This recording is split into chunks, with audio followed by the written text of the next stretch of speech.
Good morning, student. Today we are going to start chapter correlation.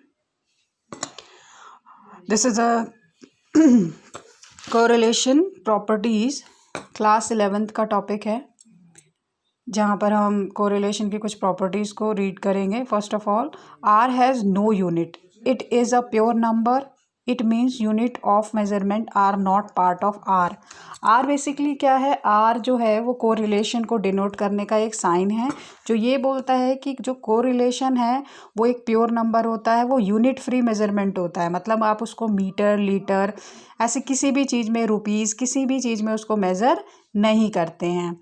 Second property है correlation की, a negative value of R. मतलब अगर correlation के आगे minus का साइन है तो ये इंडिकेट करता है कि there is a inverse relationship between two variable. जो भी वेरिएबल हमारे पास हैं एक्स और वाई, उनके बीच में नेगेटिव कोरिलेशन होगा. फॉर एग्जांपल आपको पता है कि अगर प्राइस बढ़ता है तो डिमांड जो है वो गिरती है, डिक्रीज़ होती है. तो इस तरह का रिलेशन जो है वो माइनस आर को डिनोट करता है कि डिमांड में कमोडिटी की और उसके प्राइस में एक इन्वर्स रिलेशन पाया जाता है. थर्ड थिंग है, a positive value of R plus R indicate that variable X and Y move in a same direction.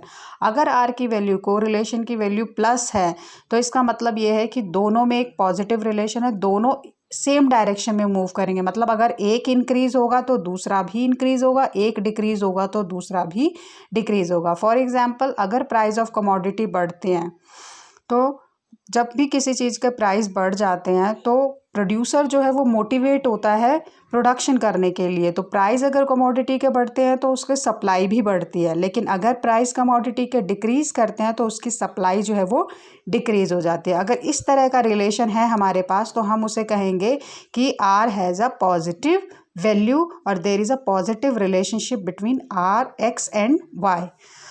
Fourth property correlation की ये है कि if are is equal to zero it means there is no relation between two variable.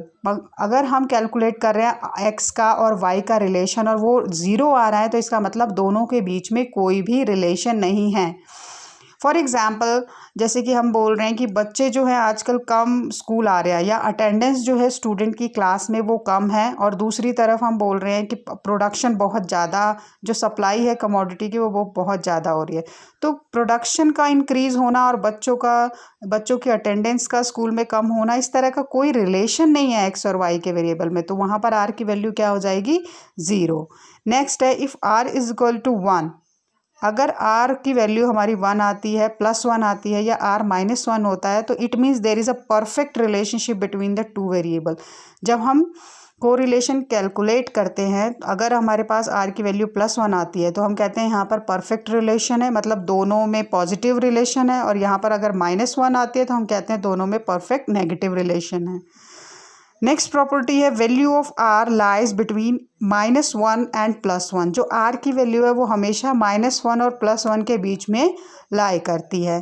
तो ये हमारा आज का topic है, प्रॉपर्टीज़ ऑफ कोरिलेशन. होप आप लोगों को समझ आया होगा. If you have any doubt then please feel free to ask. Thank you.